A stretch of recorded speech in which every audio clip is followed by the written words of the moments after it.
Hey everyone, welcome back. We are waiting for Zanster, but we are in the lobby for ShoWTimE versus Zanster. They are almost to the qualifying spot. The winner of this will face um, another Snoot, person Nurchio, eventually. or ShoWTime. Yeah, there you Or go. sorry, Snoot, Snoot, Nurture, or sort of, excuse yeah. me. So someone else at some point in time. No, but you're right. This is very close to the qualifying match, and this is still the winners bracket, so it's definitely worth noting. These guys have an extra life to fall back on should this go just fall to shit. So, I mean, really, so far so good on both of these guys for getting this far. Yeah. And the losers bracket isn't doing a terrible job of keeping up. Usually there's that one person who drops down and AFKs for the full 15 minutes, barely comes Yeah. back, plays a 2-hour game, and just screws everything up. So, good to Beastie see kind of that. remarking just like on Twitter, sad, you gotta wait a few hours for the losers bracket to catch up, and yeah, it's unfortunate. But talking to the admin too, they're going to be trying to do as much as they can today, which is good. So we might have an all-in-one-day cast, which would be good for us. I assume so because it started so early. It doesn't really start getting late for people in Europe until like 3 hours from now. And even then, it's not that late. Yeah, so that's actually 3 hours from us, but when most of our tournaments start. So I'm not Yep. really too concerned time-wise for a lot of these guys. But as we continue on with the DreamHack Valencia qualifiers, it's been a pretty good cast so far. It's a quick shout out to our sponsors, I guess, while we're waiting for this. So while they don't sponsor this tournament, and you can't see them on the overlay, Corsair are really awesome people, and check out all their links down below in the stream. Chairs for Gaming for your chair needs, your DX racers. Get them with promo code BaseTradeTV on the cheap, $20 off, plus free shipping and handling. That's Canada and the United States, both. G2A sponsors DreamHack, also sponsors us. You guys should know how that works. G2A.com/r/BaseTradeTV, or just use promo code BASE when checking out with games. So we get credit for your purchase, but you'll get games for cheap. And then Yord and Arcade Block. Make sure to check them out. All the links, of course, are available down below. All you gotta do is click and look, and you'll find them. Actually, I'm curious, how many wood watches are we at? Have we sold any since last Civil War? I really wish they weren't, like, they're just over that cusp of, like, too expensive for me to, like, buy them frivolously as gifts, because they're really nice. Yeah. Yeah, so we still have $1,500 raised for the Civil War through the Yord sponsorship. That's pretty cool. I mean, we have really funny sponsors, right? Like, who would think for a while we had Slippers and then for Wood Watches for our StarCraft 2 channel. But it's really cool to see that a lot of people actually really enjoy them.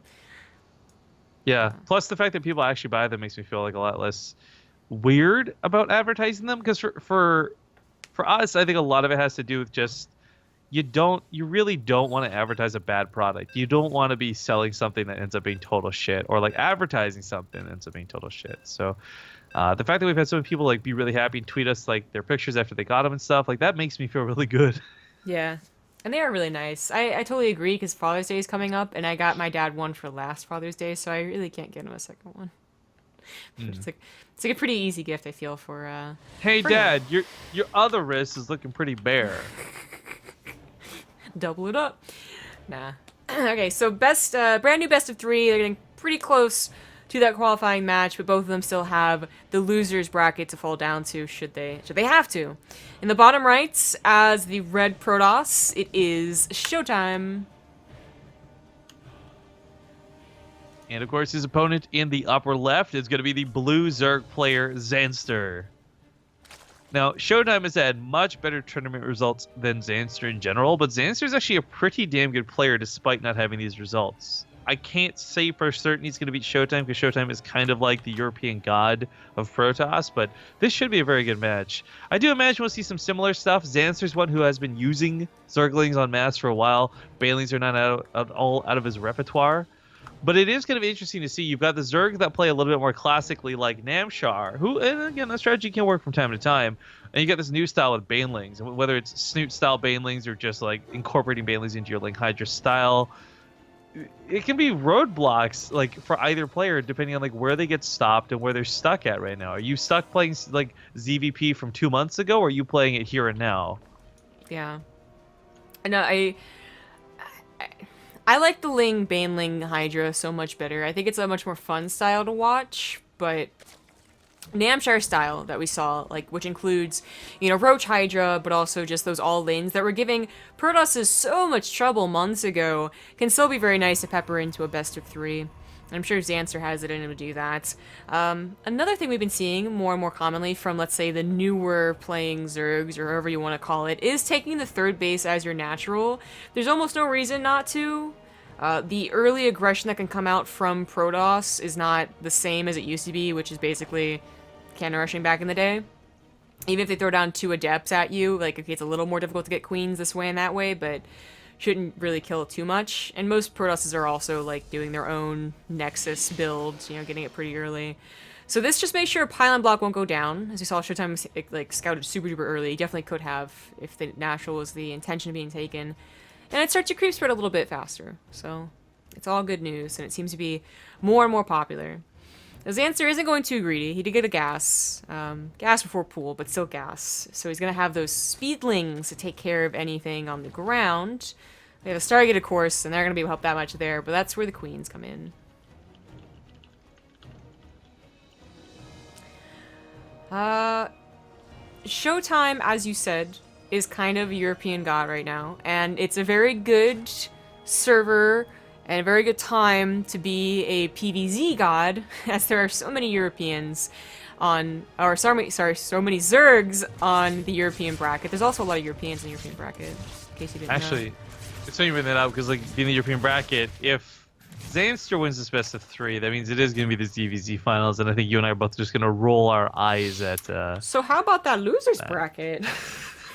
Yeah. I would cast that. This is the nice thing. Like, if you do expect a ZVZ finals and you avoid most ZVZs going to the finals, it's actually not so bad. But when it is a situation where we're casting like 5 ZVZs leading into the ZVZ finals, it's like... Yeah, exactly. I wouldn't mind a change-up, because we've been casting nothing but PvZ. Like, we haven't seen any Terrans whatsoever. Just a little sad and whatnot, but... Oh well. PvZ, luckily, is so much more exciting than it was a Heart of the Swarm. I would have already just given up on this cast. I would have been like, oh, I'm sick. I'm sorry, bye. If it was Heart of the Swarm PvZ. Not because of Swarm Host. I just thought it was a very predictable matchup. This still has some variety, as we were talking about. Link Baneling, Lurkers, Roach Hydra, Roach All-Ins, all that type of stuff. A little bit of depth harassed, not to be unexpected, so Zanster taking already too much damage from this, to be honest. I mean, he's losing a lot of mining. That certainly sucks. 8 drones dying, not too much better. And this kind of goes to the credit of ShoWTimE and how he's been handling the adepts, because we also saw these same 2 adepts get shut down really hardcore earlier, but unfortunately, yeah, Zanster feeling the burn. Now, while 12 workers dead is painful, doesn't put him out of the game. But this means he's got to use that larva now on drones, and if he's droning, he's not making an army. If he doesn't have an army, he's not pressuring, which means he's in turn going to take more damage to drones. It's a vicious circle and a vicious cycle. But luckily, though, ShoWTimE has left a couple of spots open, but nothing these links can really get on top of. I mean, JSL1 probe, hype. Yeah. If there's like 30 of them, they could probably cancel the Nexus, but... Only a handful is not going to get very much done. The Phoenixes might add on to this worker kill count, by the way. Like, there's a sport crawler in each base, but that won't cover everything. You can still get a queen, you can still get gas mining, drones, and it's looking like a very good start for ShoWTimE. And Zanster, he tried to remake those drones. He tried to, like, you know, counter with the Lings, and as such doesn't have the defense against the further adept harass. So now up to 21 workers killed. Yeah. Dang. This is... not a great start for Zanster. Because the problem with this here isn't even now, like, okay, you lost a bunch of workers and maybe you can't build units following this up, but it's the fact that he's still losing workers. If this is a situation where you had dealt with the Phoenix, you had dealt with the Adepts, and there was, like, no problems moving forward, then you're like, yeah, not a problem. You'll eventually get that macro going. It's just going to be a little bit behind. But as you can see, even a Queen gets caught here on the edge of creep. And these are, like, simple mistakes I'm actually surprised to see somebody like Zanster making. I mean, make no mistake, Zanster doesn't luck his way through brackets. He's a good player and always earns these spots. I mean, he just knocked out Beastie. He took out Bly and Raynor both to get here. He's had a pretty tough bracket run. But maybe that's starting to wear a little bit thin on him. Maybe. Or ShoWTimE's just really, like, showing why he is a very good Protoss player. He's getting all these little benefits from just controlling his units. He's not letting his Phoenix, you know, just lie around and do absolutely nothing. So they've really been the the majority of the additional drone kills after those first 2 adepts, because the next 2 really didn't get so much done. And they've just been adding on more and more. Of course, they're also getting scouting. They're keeping the pressure off by making Zanster re-drone, basically, and ShoWTimE's macro has been on par so far. He's got double robos, he's got protection for pylons. He really needs it, too, because he doesn't have much army. He is focusing a lot on those phoenixes and getting as much economy as possible, but soon enough he will have a big army, because all of his gateways are finishing, and he still has no worry. Like, his phoenixes have been scouting, for the most part. Okay, they kind of miss these hydras over here, but they could easily come back and help. That's where the overcharges come in, and that's where, I mean, you know, the warpins will finally be here too. So, Zanster, I don't think he's gonna get too much done, especially since he's breaking down the rocks. That's just more time for ShoWTimE to get his army. It's still not the greatest looking army, right? But it's something with photon overcharges. And he should be fine to hold. Yep, couple force fields, keep him off those sentries for a little while longer. Making the same mistake that Welmu did, oddly enough. Like, exact same location. Yo, what I'm finding interesting too is like this consistent like double robo at these bases. It's almost like this sick bait. Like, oh, if you put those on the front lines, it's supposed to be a great attack because even if I don't win, it'll take those down with me. But not happening here. Hydra's getting picked up. He does get some units into the natural base, but with the Zealot and a cannon there, I mean, ShoWTimE's got this on lockdown. Yeah. This was a very, it was such a pitiful attack. Zanster's like, yeah, I can't do anything. He was taking way too much damage from the get-go. First the Adepts, and then the Phoenixes, and he knew it. So hopefully he can just kind of shake that game off, to be honest. As you said, it's not that he got lucky getting here, but he did not have a great showing that game, that specific game. He's just like, got such a big crush on you, Zombie Grub, and he knows you're casting him, and it's giving him the jitters. And it's literally all your fault. Maybe I make him nervous because I saw him throw up. Twice? I don't think I saw him throw up twice. Just the one time at Home Story Cup. Oh, okay. The one that held to He went on his own adventure at Hell to Boot Time. Like, I wasn't a part of it. He really at did. all. He seriously, like, they could have made like a movie out of like Zanster's adventures. Yeah. All right, game number 2, invite to Frost, already coming in. All about these cold maps. Okay, so the other thing they talked about in the community update, which, you know, there's so many other things to talk about, kind of glossed over, is they said the map pool will probably have blank blank 4 maps we haven't decided on, and either Frozen Temple or Dusk Towers. Everyone knows my opinions on Dusk Towers. I really hope they get rid of it. I don't want it anymore in the map pool. I see, this is funny because I know exactly how you feel on account of the way I felt about Overgrowth, but I don't feel that way about Dust Towers, so Yeah, it's funny. I am excited for the new maps, though, that's for certain. And I really hope more than one makes it from the Team Liquid map contest, because there were some, like, again, like Galactic Process and Annihilation Station really stood out to me as maps I could see viable on the ladder. Mm-hmm. I would be very upset to see neither of those make it through, or at least to be considered. I mean, to have them talk right away about New Gettysburg and mention none of the other maps blows me away with question marks. Question marks? Yeah. It's like oh, my bad. Jim Carrey's The Riddler body slammed me. Oh, I was imagining that, like, picture where it's like, who's a good boy? And it's like a human, and he's like, question marks? You're a good boy. I'm a good boy. Is it me? Yeah. Anywho.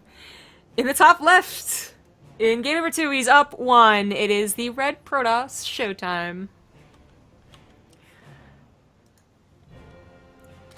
And spawning in the bottom side of the map, he's blue, and on his last life, it's Zanster. Yeah. His last life of the winners bracket, so really his second to last life. He's a cat. Anyways. What? He's like a cat. He has multiple lives. Well, I was gonna say, so he's died 7 times? Like, what? Well, you know, whatever. 7 times, multiple times, same thing. Oh, you totally could have used that reference when we were doing the best of 15, but you missed out on the opportunity, and never gonna do another one ever again. Well, you could have thought of it too, Mr. Clever. Mr. I'm so funny. Mrs. I have like 7 cats. Okay, calm down. I have 5, and one doesn't even live in the house. Sorry, okay. one's just so loud it basically sounds like 3. Yeah, I'm surprised you guys didn't hear her kind of just, I guess, having a nightmare under my bed like a couple minutes ago.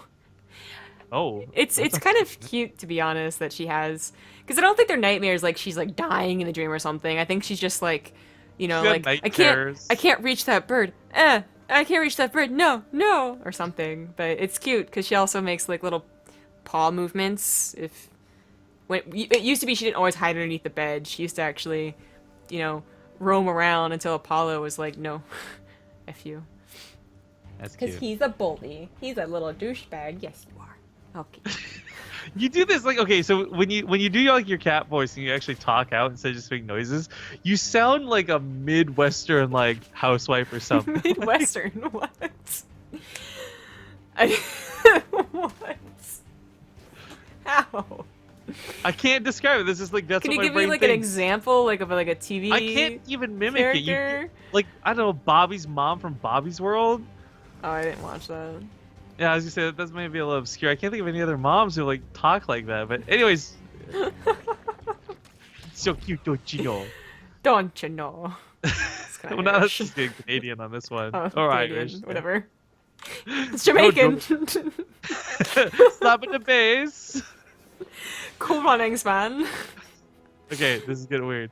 Stargate opener again out of ShoWTimE. Not at all too crazy, but again, Frost begs the question: is ShoWTimE thinking about 3 bases? Is he thinking beyond 3 bases? Because against Zerg, this doesn't seem like a map that's too conducive to either. But I do like the Overlord speed coming out of Zanster. Scouting is going to be an absolute necessity. Seeing that Stargate early on is going to be nice as well. Maybe Spore Crawlers go down, and he doesn't take the damage that he did last game. Not just from the Adepts, but of course that Phoenix follow-up. Yeah. I mean, I guess throwing out the Adepts can sometimes be a surprise. It kind of depends on like what Protoss you're facing, especially like 2 and then 2 more. But Adept harass in general is usually not that surprising. So it was a mixture of not scouting, sure, but also just, you know, almost like, okay, Adepts. Oh shoot, more Adepts. Oh shoot, Phoenix. Like, oh, I should have predicted all of this. And instead he didn't, so. Now we definitely have a confirmation, and he should be well practiced against this thanks to last game, so hopefully not as much damage. Already, you know, 2 Adepts not doing as much. They're taking a long way around, after all, trying to get on top of this little ledge, I suppose. Very nasty. Tricky. Yeah. Real quick, by the way, because this keeps being brought up, so I'm just hoping announcing it will fix it. For whatever reason, guys, like Zombie, first off, my computer is having issues, obviously, and Zombie was streaming today because we had the stream crash when I was streaming earlier. For whatever weird reason that I don't know, that if somebody can find the mystery answer to, you're a god. When we one-on-one call on Skype, my camera will freeze, and it'll just like do it abruptly. It won't even be consistent either, which is frustrating. So that's why I don't have a camera today. I did, if you check the first few minutes of the VOD earlier when we were casting, but aside from that, it just bugs out. So picture's just easier. This gets surrounded on really nicely, by the way. Zanster not taking that damage this game. Kills those Adepts right away. It was kind of clever from ShoWTimE because I think he thought that they would have walled off and had the use of the Spore Crawler to keep them safe. Kind of played against him in that regard. Yeah, that wasn't too good.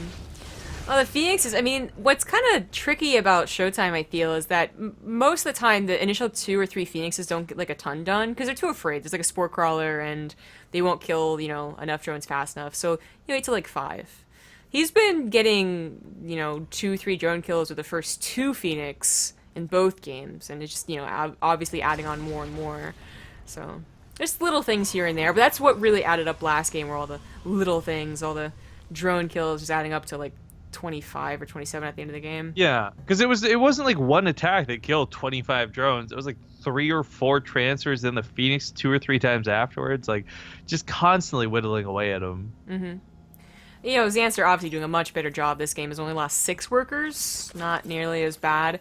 He is going for a Baneling Nest, highlighted that, and of course ShoWTimE sees this, so we'll see if, like, he realizes this is not just for defensive purposes. I feel like defensive purpose Banelings have not been, like, the most popular to play Banelings in quite some time, because people realize that offensive Banelings are also very good, so I guess he'll be getting Blink, and I guess...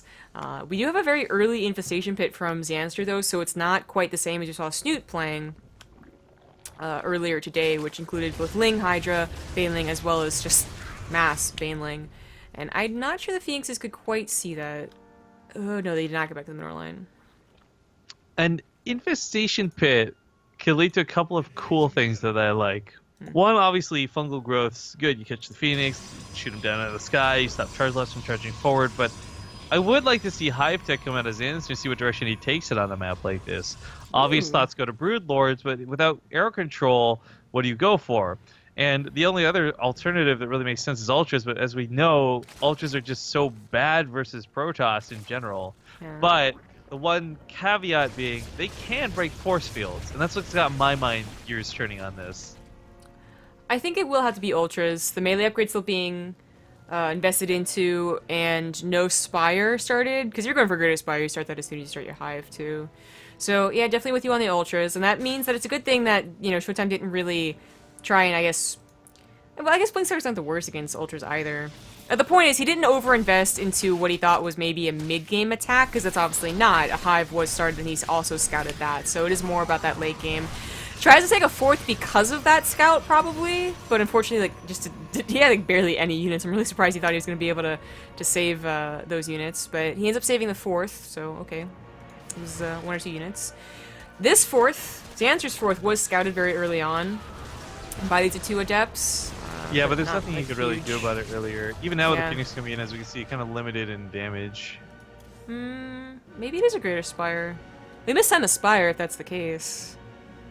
Kind of want this to be, you know, lined up perfectly. Well, another option too.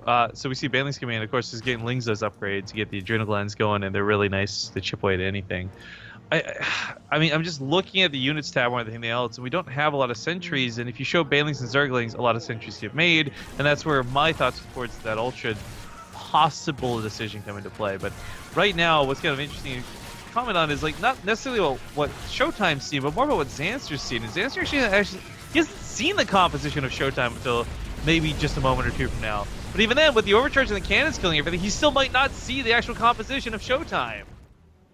Yeah, all I saw was like a Sentry and a Zealot, the ones that he attacked, and a single Archon, but that's to be expected. ShoWTimE, I mean, just about his composition, it's such a small army. Like, It is. it's a powerful one. That's the kind of the trade-off, right? But it's a very small one. Don't just judge it, guys. I use it. He's getting upgrades. He's not bothering to get Storm, which is probably okay, because the Storm's not going to be super useful against Greater Spire. And it is a Greater Spire, finally confirmed. I really thought with the mistiming it was going to be an Ultras Cavern for all the reasons you stated, but, you know, It's also it's going to be late, and this is a problem. Yeah, like, yeah. there's going to be a couple of Banelings out. Zanster's he's not going the cheap with this. Like, he's actually investing into his Ling Baneling army to try and take this army on. But look at this. I mean, this is a lot of Archons immediately in the front lines. He's staring down the rocks because he doesn't want force fields to screw him over. Doesn't quite get those rocks killed. This is almost a perfect anti-Baneling army. If all the charge lots stay behind the Archons, then it really is. Yeah, look at this. They're just tearing them apart. Charge lots they don't even get touched through this. Baneling's pretty much gone. Almost no Archons die. I think Zanster's just dead here. I hate to say it, but this ended up being a very not great choice. Yeah. His Greater Spire probably still would have been just the tiniest bit too late if he had started it right with that Hive. But it would have been closer. Like, maybe he would have gotten Broodlords finished now and tried to counterattack or something. But it was just, all types are wrong. GG, well played. Congratulations to ShoWTimE. He will move on to the finals match, the qualifying series. Unfortunately, Zanster will not. He will fall to the losers bracket, though, and is not out of the tournament, so he's still got a chance to play. Other side of this bracket, of course, is Snoot waiting on his opponent in either Nurchio or Sort of. We will likely cast that one next and just follow through to the winners' finals. So I guess we'll just go to a bit of an extended break on this one. So a little bit longer than expected, but we'll be back whenever Snoot has an opponent. As I believe Pewee is casting, but again, I can't confirm. So make sure you just check on Twitch for all the other streaming channels, guys. But either way, thank you so much for tuning in, and we'll be back shortly with more of the DreamHack Valencia qualifiers when we return.